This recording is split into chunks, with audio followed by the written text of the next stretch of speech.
Good afternoon, ma'am. Ma'am, Davao City Mayor Baste Duterte over the weekend sa isang Rage Coalition rally blasted President Marcos anew.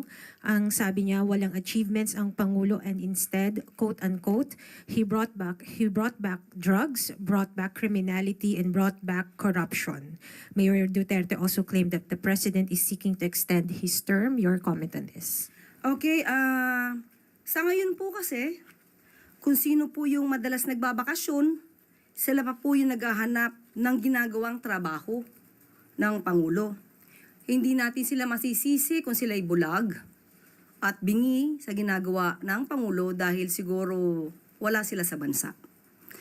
Pero yan po kasi ang paulit-ulit na sinasabi nila at ng kanilang mga kaalyado upang lukuhin ang taong bayan sa kanilang mga kasinungalingan na walang ginagawa ang ating Pangulo. Kitang-kita po natin ang mga trabaho, kung ano na po ang nagawang proyekto at mga naibibigay na ayuda ng ating Pangulo.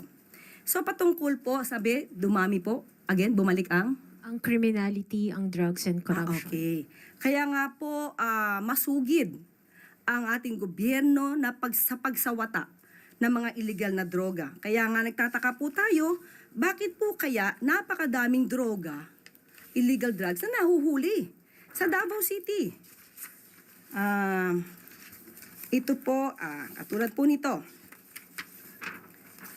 Noong May 14, 2026, meron pong nahuli na sabat na halagang 15.6 million shabu mismo sa Davao City operation.